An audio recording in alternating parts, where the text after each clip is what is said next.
bapak-bapak kasih ingat istrinya yang baca surat Ali Imran 35, 36, 37 ya. Abang aja lah. Nah, kalau gitu akulah hamil. Kau baca sekarang, kalau tidak aku cari satu lagi. Wah, Pak ni pantang ni pancing. Nampak betul keinginan terpendam.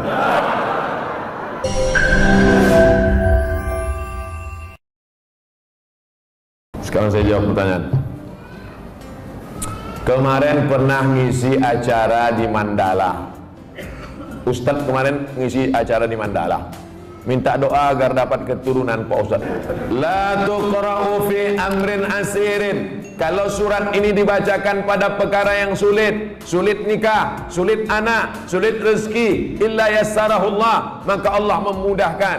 Baca surat Yasin. Begitu dalam tafsir Ibnu Katsir. Ibu, bapak yang menikah belum punya anak, baca surat Yasin. Yasin wal Qur'anil Hakim innaka laminal mursalin. Selesai itu baru baca, ya Allah, berkat bacaan surat Yasin ini mudahkanlah.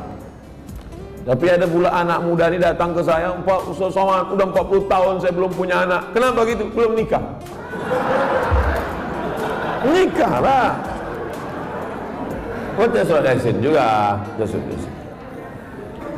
Dulu waktu Ustaz pernah mengisi ceramah di Mandala, saya minta doa agar dapat keturunan. Ya, kita doakan. Alhamdulillah Pak Ustaz, setelah itu istri saya positif. Alhamdulillah. Kita yang takut positif itu kalau razia narkoba.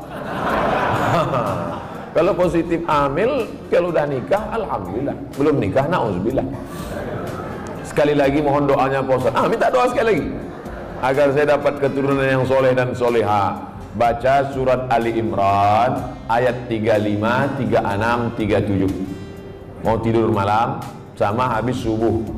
Surat Ali Imran 35, 36, 37. Ayat itu bercerita tentang perempuan solehah, namanya Hannah. Lakinya soleh, namanya Imran. Imran sama Hannah lama tak punya anak. Mereka bernazar, akhirnya punya anak. Lahirlah anak perempuan namanya Maryam. Maryam punya anak laki-laki namanya Isa. Allah jaga keturunannya. Idh qalat imra'atu Imran rabbi inni nadartu laka ma fi batni muharraran fataqabbal minni innaka antas samiul alim. Falamma wada'atha qalat rabbi inni wada'tuha unsa. Ini bagus.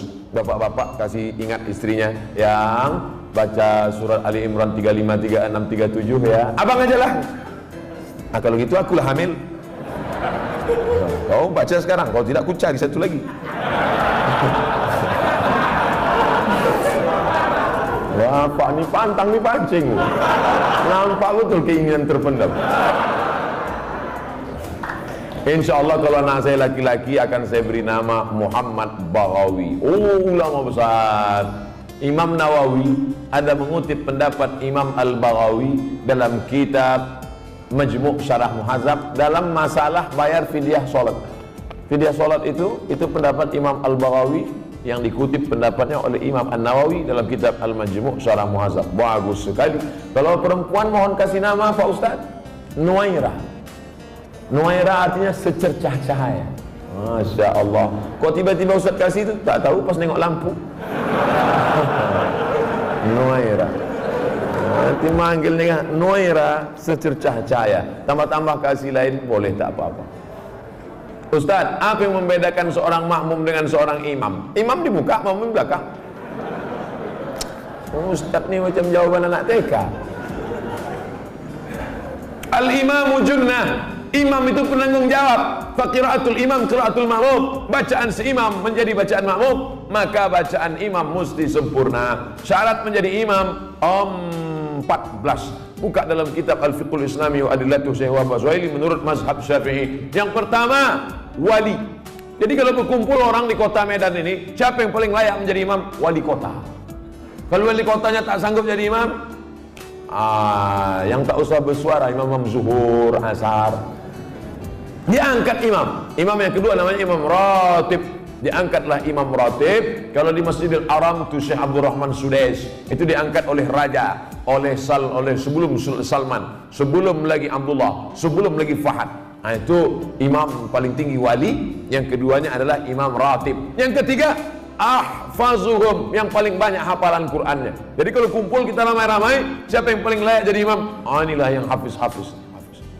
Ini sekarang banyak orang salah nih, maju anak hafiz di depan, tuanya udah nikah dia. Pak, dia memang belum nikah tapi hafal Quran. Bapak udah nikah berapa kali, tak hafal juz amma. Dia memang belum nikah tapi Quran itu di kepala dia. Dia tinggal klik keluar Quran. Bapak klik keluar hutang. Saya lihat ada beberapa masjid musola tempat imam itu lebih tinggi beberapa sentimeter. Boleh apa tidak Pak Ustaz?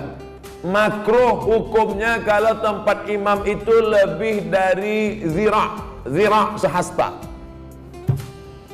Sini tak ada sejengkal pun tidak. Kalau tempat imam itu lebih tinggi dari sehasta nih, makruh hukumnya. Dalam kitab Al-Fiqhul Islami wa Adillatuh. Dulu imam itu dibuat tinggi. Kenapa imam itu tinggi? Supaya suara imam sampai ke belakang. Karena waktu itu belum ada mikrofon. Maka suara imam tinggi. Bismillahirrahmanirrahim.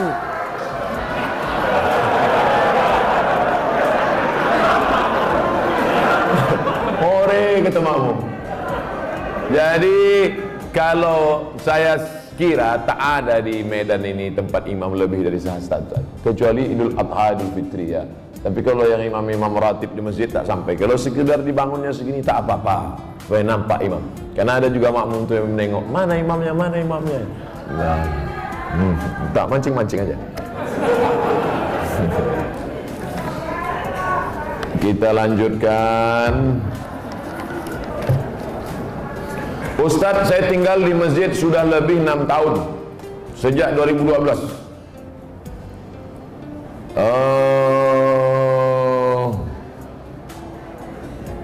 Saya melanjutkan S2, alhamdulillah sudah lulus, tapi pembayaran belum ada uang.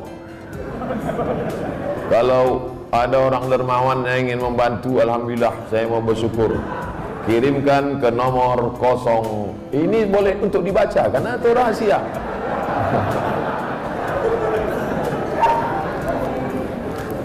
Man kharaja fi talabil ilmi, orang yang menuntut ilmu fahuwa fisabilillah, maka dia fisabilillah sampai dia pulang ke rumah.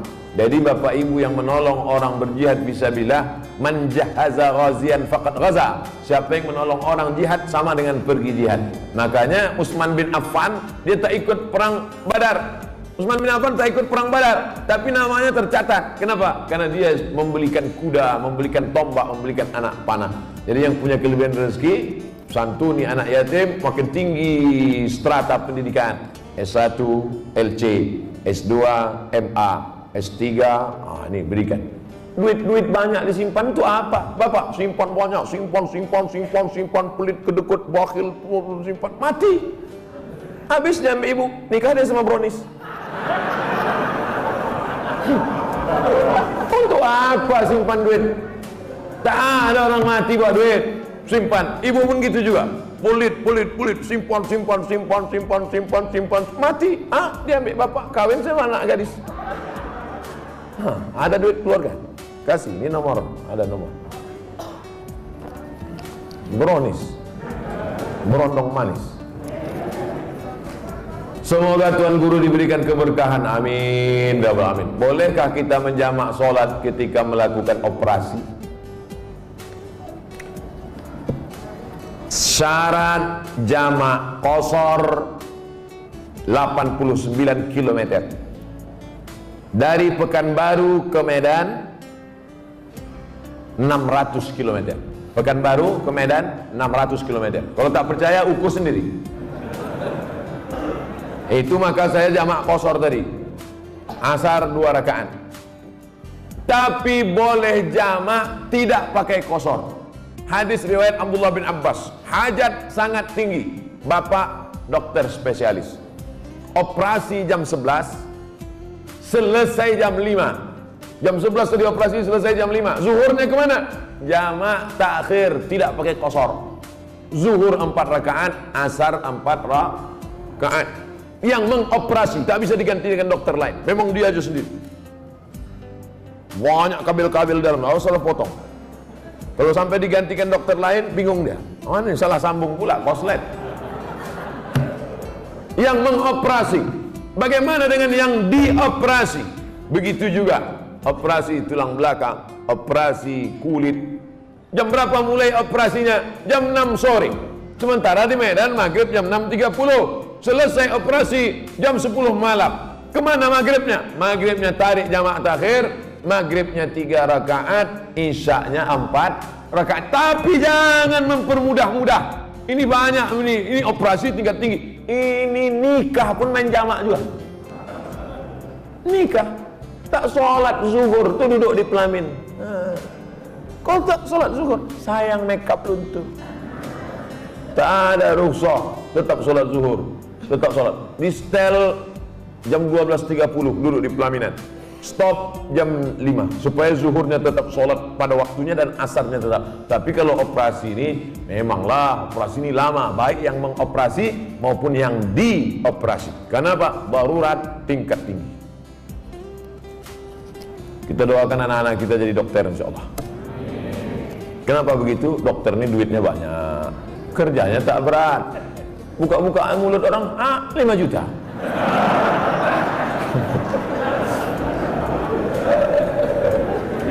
Bagaimana cara menyikapi suami yang meninggalkan istri dan berniat untuk tidak memberi nafkah? Hai laki-laki, kalian punya kewajiban 5. Kasih binimu makan, pakaian, tempat tinggal, pendidikan, perhatian. Makan, sudah. Pakaian, sudah. Banyak sekarang laki-laki tak ngasih bini pakaian. Itu yang di mall-mall tuh. Ada yang kuyak, ada yang tak berjahit, ada yang resleting belum berpasang. Ustaz nengok, tertengok tak sengaja. Saya tak ada niat nengok. Tapi pas nengok lip tu nampak sikit.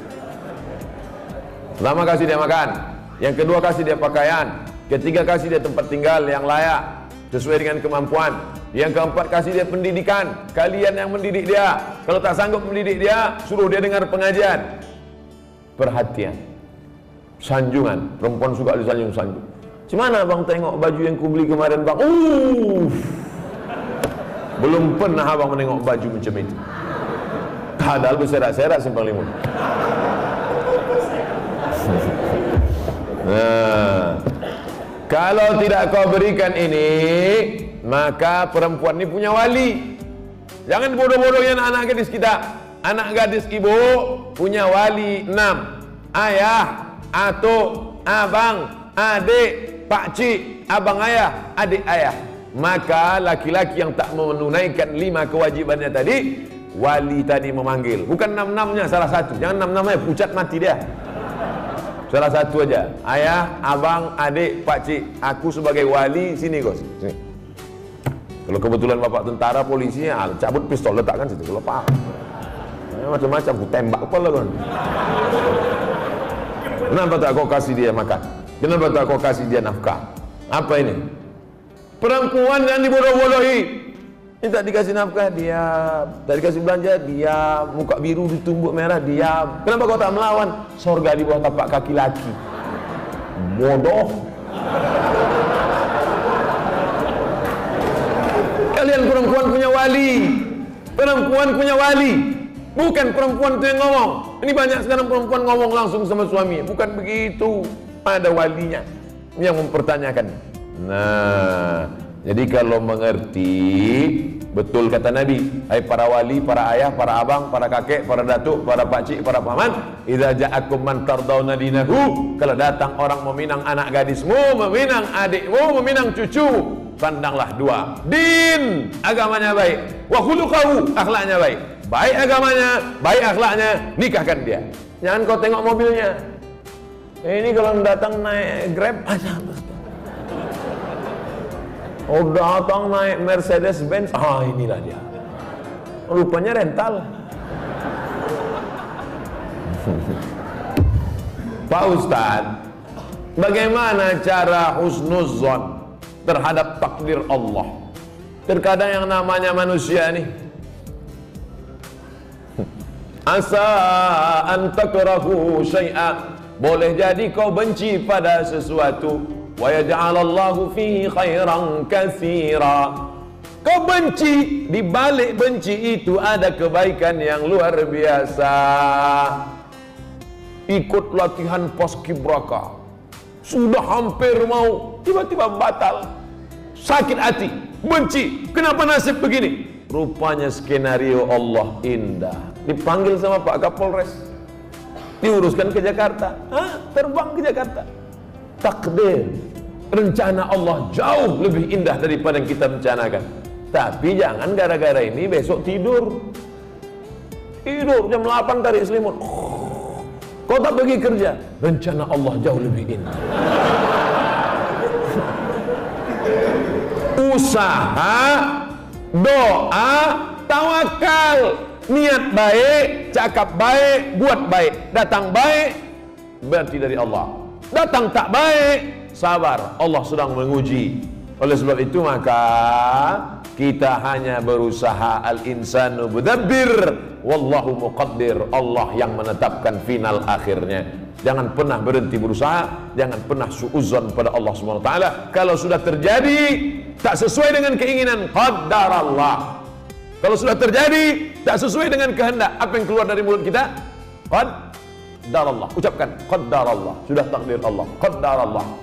Karena kalau berkalau-kalau, dibeli tanah 2 hektar, ditanam sawit, ditunggu pupuk, memupuk, membersihkan 2 tahun. Begitu panen, datang orang lain ngambil.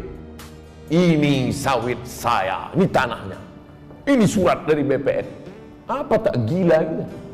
Tiap malam, tiap pagi, kenapa nanam sawit? Kenapa nanam sawit? Kenapa nanam sawit? Kenapa nanam sawit? Qadarullah, sudah selesai. Game is over. La ta'jaz, jangan lemah. Karena sekali kau berkata kalau, akan disusul kalau.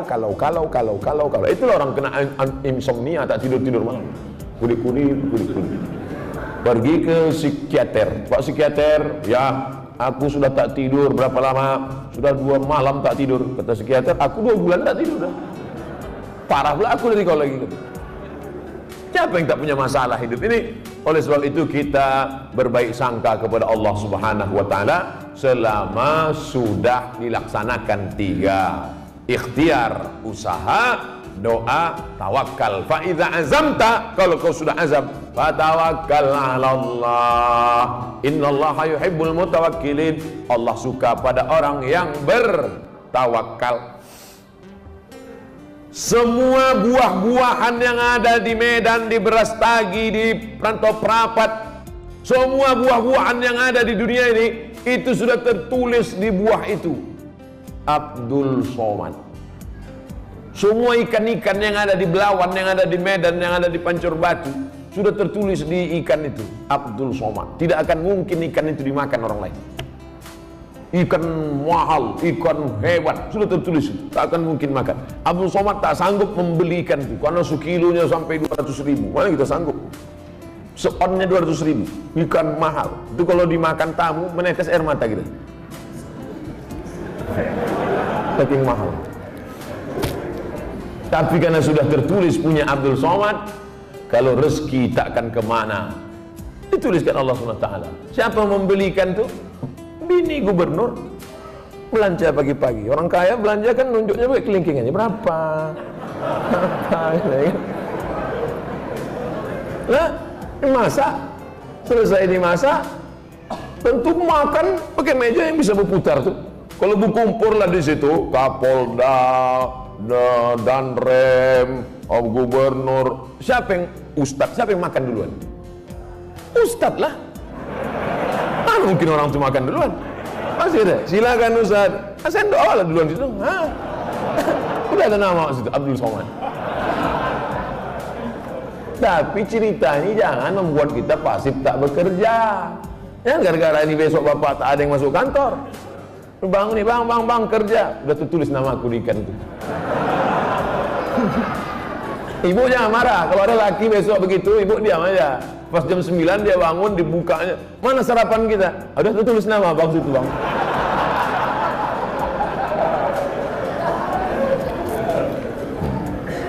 Orang yang pakai akal-akal itu pakai akal juga kita balasnya. Tak main ayat hadis sama dia.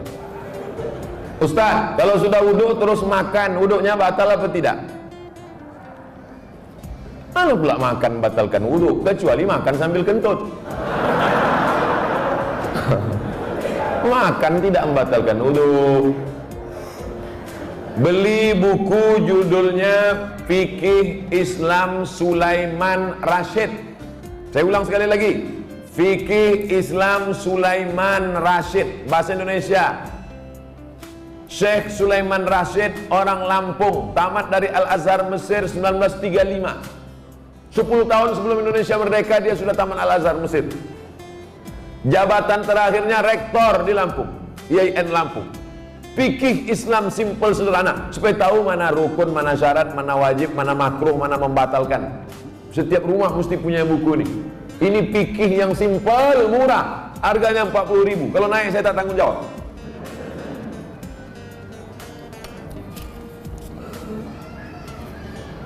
Ustadz, apa pahala sholat 2 hari raya?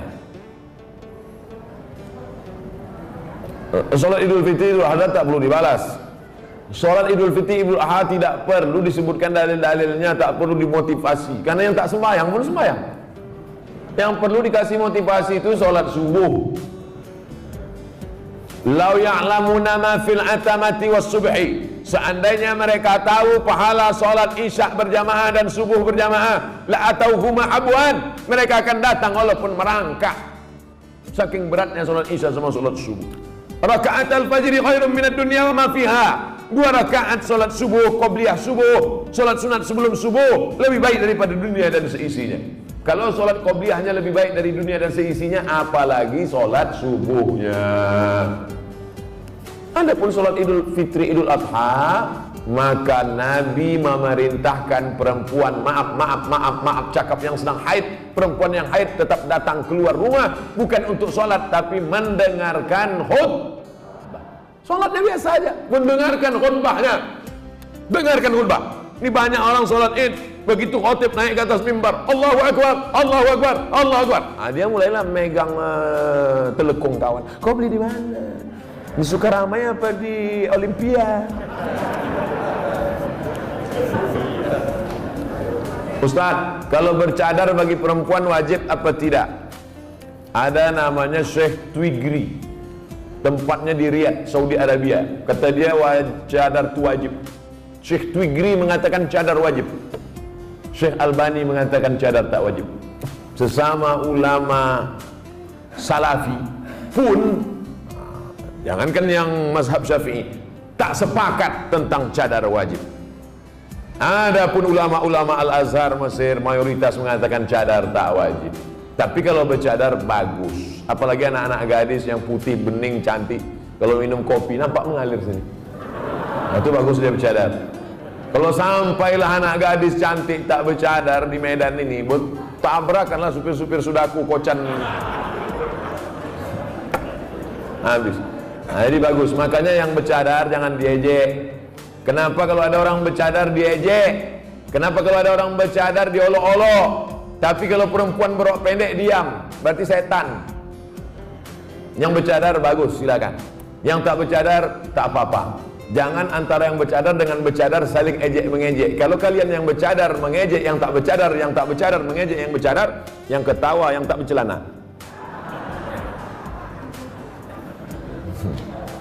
Nah, oleh sebab itu mari kita jaga. Selama dia tak keluar dari ahlu sunnah wal jamaah, maka tak boleh saling caci mencaci, maki memaki.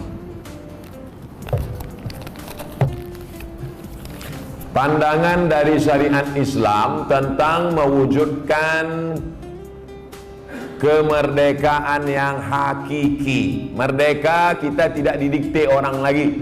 Dulu kita didikte, ditunjuk-tunjuk kiri oleh Belanda dan Jepang. Belanda sudah pulang, Jepang sudah pulang. Hiroshima, Nagasaki dibom oleh Amerika, pontang-panting Jepang balik. Dan kita sekarang sudah merdeka. Masih ada bangsa yang belum merdeka. Palestina masih dijajah Israel, laknatullah alaihim. Uighur masih dijajah.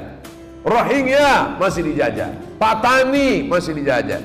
Septa Melilia masih dijajah. kita sudah merdeka. Bangsa Indonesia di pembukaan Undang-Undang Dasar atas berkat rahmat Allah yang Maha Kuasa dan keinginan luhur bangsa Indonesia, dengan ini menyatakan kemerdekaan. Karena penjajahan di atas dunia harus dihapuskan karena tidak sesuai dengan pri kemanusiaan dan pri keadilan. Bebas dari penjajah sudah, tapi kita perlu lebih hebat lagi, bebas mengatur hasil alam kita untuk kita, supaya anak-anak kita tidak lagi memikir ada anak yang bunuh diri karena tidak bayar SPP, malu diejek kawan-kawannya.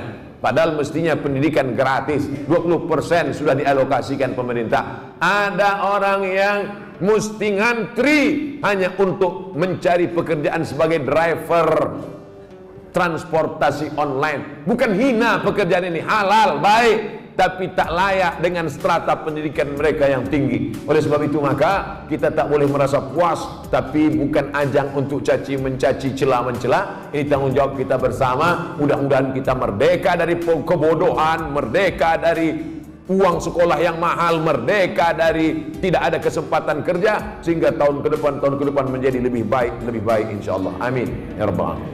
Mengisi kemerdekaan itu, peringatan 17 Agustus itu dengan syukur pada Allah, karena kemerdekaan itu rahmat Allah. Ini sekarang banyak orang mensyukuri kemerdekaan, laki dipakainya baju bininya main bola pakai daster. Apa ini? Pejuang kita dulu pontang panting mengusir Belanda, dia pontang panting pakai baju bini.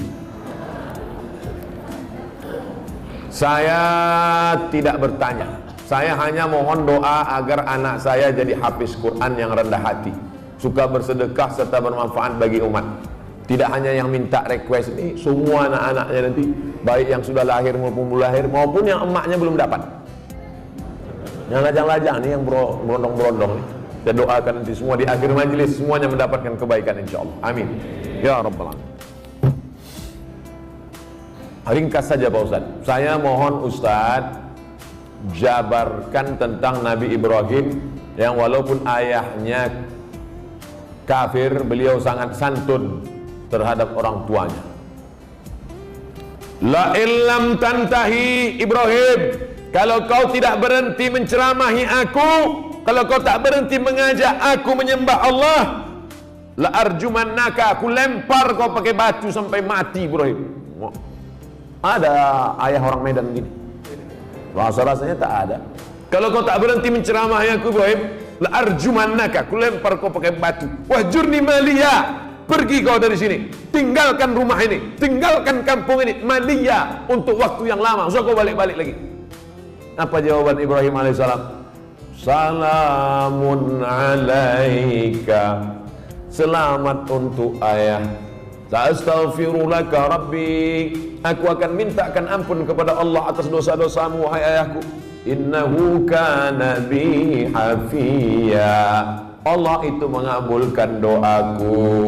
Kalau anda berbakti pada orang tua, dibalas Allah mendapat anak yang berbakti juga. Apa balasan Allah terhadap budi baik Ibrahim? Dapatnya 2. Kau buat 1, ku balas 2. Ibrahim dapat balasan 2. Lahirlah Ismail dengan dites Ibrahim, dibawanya pisau. Ya bunayya, wahai anakku, inni ara fil manam, aku tengok dalam mimpiku malam tadi, anni azbahuka, aku menyembelih lehermu. Fanzur madza tara, apa pendapatmu? Bapak kalau mau ngetes anak bapak sesoleh anak Ibrahim, balik dari sini ambil pisau. Ya bunayya, wahai anakku, anni ara fil manam, aku tengok dalam mimpiku malam tadi, anni azbahuka, aku sembelih lehermu. Fanzur madza tara, what is your opinion oh my son? Gila ya katanya. Apa jawab Ismail? Ya abati, wahai ayahku, if'al ma tu'mar, laksanakan apa yang diperintahkan Allah. Satajiduni insyaallah minas sabirin, insyaallah aku menjadi anak yang sabar. Dosa minum khamar boleh jadi di dunia tak dapat, di akhirat dibalas. Dosa sabu-sabu boleh jadi di dunia tak dapat, di akhirat dibalas. Tapi dosa durhaka pada orang tua, dua-dua dapat. Di dunia dapat, di akhirat dapat. Waspadalah.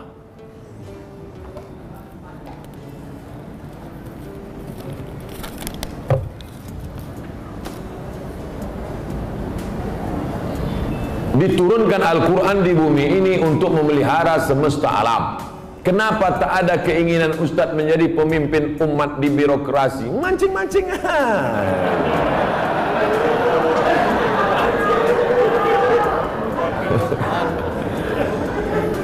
Saya nih bukan Ustadz jadi-jadian.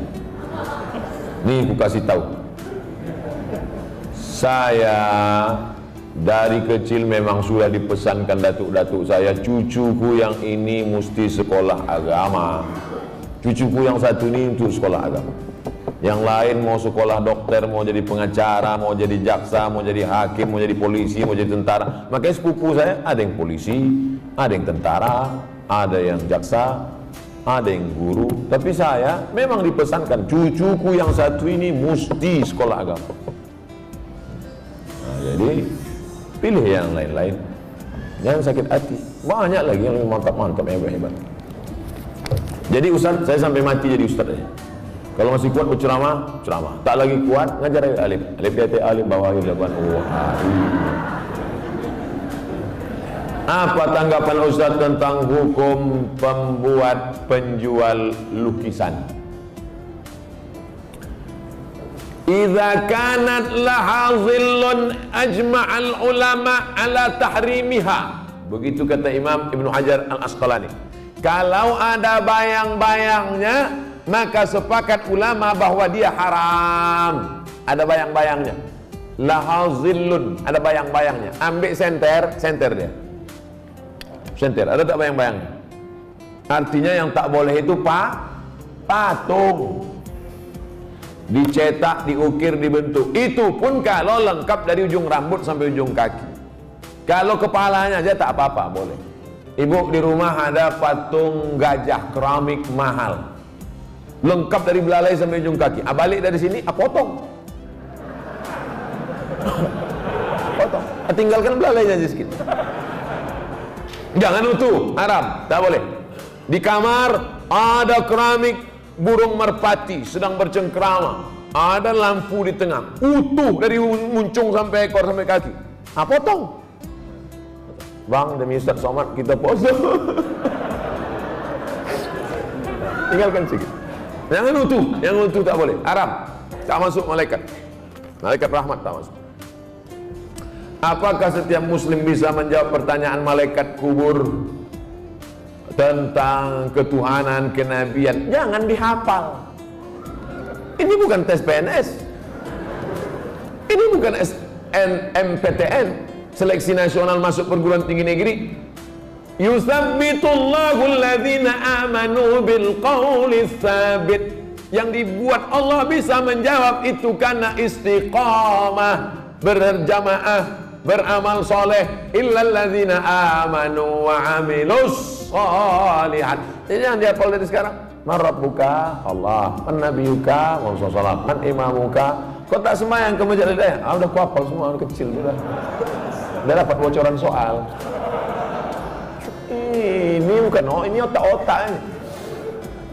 Yusabbitullahu alladhina amanu bil qawli tsabit. Yang bisa menjawab itu diistiqomahkan karena dia istiqomah di sini, istiqomah pula dia di sana. Makanya sebelum salam fil alamina innaka hamidum majid. Cukup. Kalau salam sah, tapi kalau bagus tambah lagi. Allahumma fir lima qaddamtu wa ma akhadtu wa ma asrartu wa ma alantu wa ma asraftu wa ma anta alamu bi minni antal muqaddimu wa antal muakhiru. La ilaha illa anta subhanaka inni kuntu minaz zalimin. Sebelum salam tambah 4 hadis riwayat Muslim. Allahumma inni a'udzubika min azabi jahannam wa min azabil qabr wa min fitnatil mahya wal mamat wa min syarri fitnatil masihid dajjal. Assalamualaikum warahmatullahi. Belum lagi? Ya ada jawab. Ustaz, Indonesia triliunan rupiah bunganya ke luar negeri. Untungnya untuk biaya pembangunan APBN. Kalau bunga kan haram, apakah rakyat ikut menanggung haramnya Pak Ustaz? Nggak nyindir saya nih. Saya kan PNS, dapat gaji berarti dari bunga haram. Kita bekerja, maka kita dituntut dari pekerjaan kita itu saja. Kita tak dituntut dari yang lain.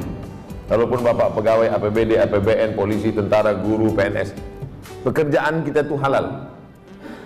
Bapak polisi lalu lintas yang mengatur dari pagi sampai petang, bapak yang masalah kriminal mengatur dari pagi sampai petang sampai malam, bapak yang tentara menjaga kedaulatan negara di perbatasan, bapak yang anggota Dewan Legislatif memperjuangkan hak rakyat, parlemen bicara tentang hak rakyat di parlemen, maka pekerjaan itu halal, gajinya halal.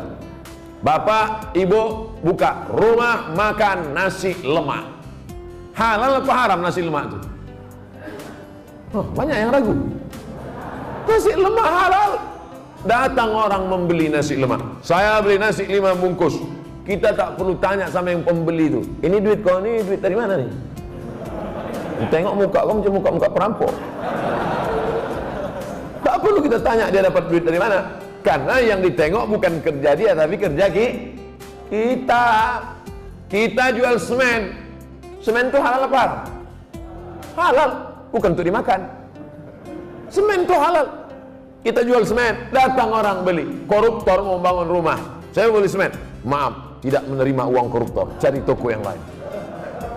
Kita yang kita jual ini halal. Begitu juga dengan prinsip pekerjaan kita halal, maka tidak perlu kita cari-cari tahu duit orang pembeli itu dari mana. Nah, ini tentang masalah prinsip pekerjaan. Mudah-mudahan anak cucu kita mendapatkan pekerjaan yang halal sehingga rezekinya berkah, sehingga dia tak masuk neraka gara-gara itu. Amin ya rabbal alamin.